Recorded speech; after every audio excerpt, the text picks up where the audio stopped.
ఎక్కడో పశ్చిమ ఆసియాలో యుద్ధం జరుగుతోంది. కానీ దాని సెగ మాత్రం ఇప్పుడు భారత్ ఒంటిలను తాకుతోంది. హర్ముజ్ జలసంధిలో మోగుతున్న యుద్ధబేరి మన గ్యాస్ సిలిండర్ల సరఫరాను ఉక్కిరిబిక్కిరి చేస్తుంది. ఒకవైపు యుద్ధం చమురు దేశాలను వణికిస్తుంటే మరోవైపు భారత ఇంధన భద్రతకు జరుపుతున్న దౌత్య పోరాటం క్లైమాక్స్కు చేరుకుంది. ప్రధాని మోడీ సర్కార్ ఇరాన్తో జరుపుతున్న చర్చలు ఫలించాయా? గ్యాస్ ట్యాంకర్ను వదలడానికి ఇరాన్ పెడుతున్న కఠిన షరతులు ఏంటి? మన దగ్గర సీజ్ చేసిన నౌకల కోసం తెహరాన్ ఎందుకు పట్టుబడుతోంది? విదేశీ వ్యవహారాల మంత్రి జయశంకర్ వ్యూహం భారత్ను గంట నుంచి గట్టెక్కిస్తుందా? Watch the story. ఇరాన్ షరతులకు భారత్ ఓకే చెప్పిందా? మిగతా 6 గ్యాస్ ట్యాంకర్లు ఎప్పుడొస్తాయి? యుద్ధం ముగిసేదాకా గ్యాస్ టెన్షన్ తప్పదా? ప్రస్తుతం పశ్చిమాసియాలో జరుగుతున్న యుద్ధం భారత్ ఇంధన భద్రతకు ఓ పెద్ద పరీక్షగా మారింది. అయితే 2 రోజుల క్రితం ఒక దౌత్యపరమైన ముందడుగు పడింది. గ్యాస్ తరలించే 2 భారతీయ నౌకలు వెళ్లడానికి ఇరాన్ అనుమతించింది. ఈ నౌకలు హార్ముజ్ జలసంధి మీదుగా ప్రయాణించాయి. ఇందులో శివాలిక్ అనే ఒక నౌక ఇప్పటికే భారతదేశానికి వచ్చేసింది. ఇది పశ్చిమ రాష్ట్రమైన గుజరాత్ తీరానికి చేరుకుంది. శివాలిక్ నౌక 40,000 మెట్రిక్ టన్నుల వంట గ్యాస్ ను మోసుకొచ్చింది. ఈ గ్యాస్ దేశానికి కేవలం ఒక్క రోజుగా సరిపడా సరఫరా మాత్రమే. కానీ ఇదొక శుభారంభమని చెప్పాలి. ఎందుకంటే మరో గ్యాస్ ట్యాంకర్ కూడా తాజాగా భారత్ కు చేరుకుంది. ఈ 2 నౌకలు కలిసి మొత్తం 92,000 టన్నుల ఎల్పీజీని మన దేశానికి తీసుకొచ్చాయి.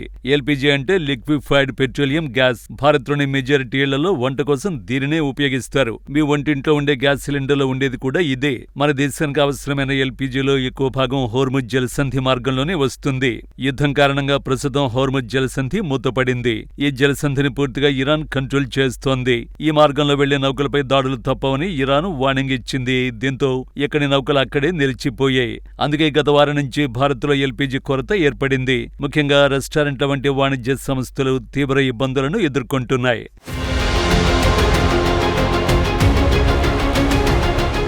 గ్యాస్ కొరత కారణంగా రెస్టారెంట్లు, టీ స్టాళ్లతో సహా పలు వాణిజ్య సంస్థలు వంట గ్యాస్ ను పొదుపుగా వాడుకోవలసిన పరిస్థితి ఏర్పడింది. కొన్ని రెస్టారెంట్లు తమ మెనూలోని కొన్ని పదార్థాలను తొలగించాయి.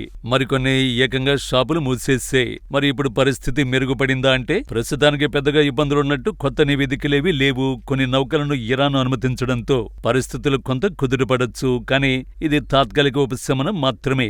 గ్యాస్ సరఫరా వ్యవస్థ ఇంకా పూర్తిగా స్థిరపడలేదు. భారత పెట్రోలియం, సహజ మంత్రిత్వ శాఖ ఓ ప్రకటన విడుదల చేసింది. ఎల్పీజీ లభ్యతను నిరంతరం పర్యవేక్షిస్తున్నట్లు పేర్కొంది.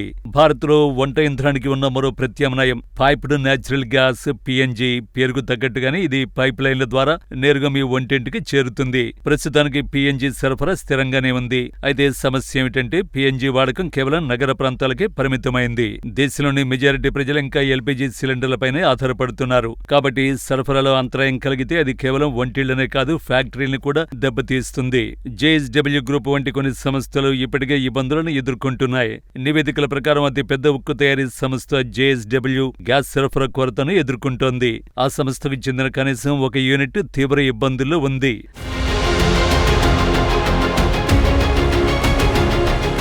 గ్యాస్ సరఫరాలో అంతరాయంతో కంపెనీ కార్యకలాపాలపై చూపుతున్న ప్రభావాన్ని వివరిస్తూ జేఎస్డబ్ల్యూ ప్రభుత్వానికి లేఖ కూడా రాసింది. ఇండియన్ స్టీల్ అసోసియేషన్ కూడా ప్రభుత్వం దృష్టికి ఈ విషయాన్ని తీసుకెళ్లింది. ముఖ్యంగా ఎల్పీజీ సరఫరాపై చిన్న మధ్య తరహా పరిశ్రమలు ఆందోళన వ్యక్తం చేస్తున్నాయి. దిగుమతులను వేగవంతం చేయాలని ప్రభుత్వాన్ని కోరుతున్నాయి. ఇక్కడ అసలు విషయం ఏంటంటే భారతదేశం తన ఎల్పీజీ అవసరాల్లో 90% దిగుమతి చేసుకుంటుంది. ఇందులో 60% సరఫరా పశ్చిమాసియా నుంచి వస్తుంది. హార్ముజ్ జలసంధిలో షిప్పింగ్ అంతరాయాలు ఈ సరఫరాను దెబ్బతీసాయి. ప్రస్తుతం భారతీయ జెండాతో ఉన్న సుమారు 22 నౌకలు హార్ముజ్లోని పర్షియన్ గల్ఫ్లో నిలిచిపోయాయి.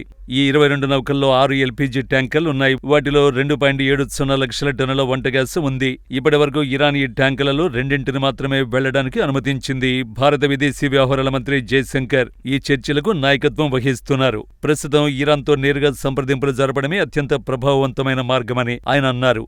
ఈ చర్చలతో మంచి ఫలితాలు వచ్చాయన్నారు. కమ్యూనికేషన్ ఛానళ్లను తెరిచి ఉంచడమే తన ఉద్దేశమని జయశంకర్ తెలిపారు. ప్రస్తుతానికి తక్షణ లక్ష్యం ఏంటంటే మిగిలిన 6 నౌకల సురక్షిత ప్రయాణాన్ని ఖాయం చేయడమే.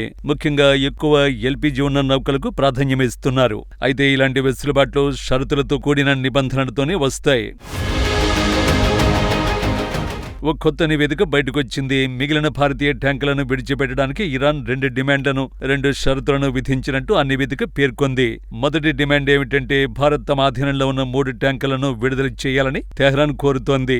ఇవి సామాన్యమైన నౌకలు కావు. తీవ్రమైన ఆరోపణల నేపథ్యంలో ఫిబ్రవరిలో భారత అధికారులు ఈ నౌకలను సీజ్ చేశారు. స్పష్టంగా చెప్పాలంటే ఈ నౌకలు తమ గుర్తింపులను మార్చుకున్నాయని, సముద్రంలో అక్రమ బదిలీలకు పాల్పడ్డాయని ఆరోపణలు ఉన్నాయి. ఇప్పుడు ఆ ట్యాంకులను తిరిగి ఇవ్వాలని ఇరాన్ కోరుతోంది. తాజా నివేదికల ప్రకారం ఇది ఇరాన్ మొదటి డిమాండ్. ఇక రెండో డిమాండ్ భారత వైద్య సామగ్రిని ఇరాన్ కోరుతోంది. అంటే మందులు, వైద్య పరికరాలు పంపాలని అడుగుతోంది. అయితే భారత ప్రభుత్వ వర్గాలు ఈ నివేదికను కొట్టిపారేశాయి. ఇది నిరాధారమైన వార్త అని పేర్కొన్నాయి. ఇరాన్ వర్గాలతో ఈ తరహా చర్చలేవి జరగలేదని భారత ప్రభుత్వం పేర్కొంటోంది. ప్రస్తుతం ఇరు దేశాల మధ్య చర్చలు మాత్రం కొనసాగుతున్నాయి. ఏది ఏమైనా భారత్ ఈ సంక్షోభాన్ని సమర్థవంతంగా ఎదుర్కోగలదు. ఎందుకంటే ప్రస్తుతం జరుగుతున్న యుద్ధంలో భారత్ ఏ పక్షానికి మద్దతును ఇవ్వలేదు. ఎవరికీ మద్దతు ఇవ్వకుండా తటస్థ వైఖరిని ఢిల్లీ అనుసరిస్తోంది. పైగా ఇరాన్తో భారత్కు మంచి సంబంధాలు ఉన్నాయి. దీంతో మన ఇంధన ప్రయోజనాలను కాపాడుకోవడానికి ఇరాన్తో చర్చలు జరపడం సరైన నిర్ణయం.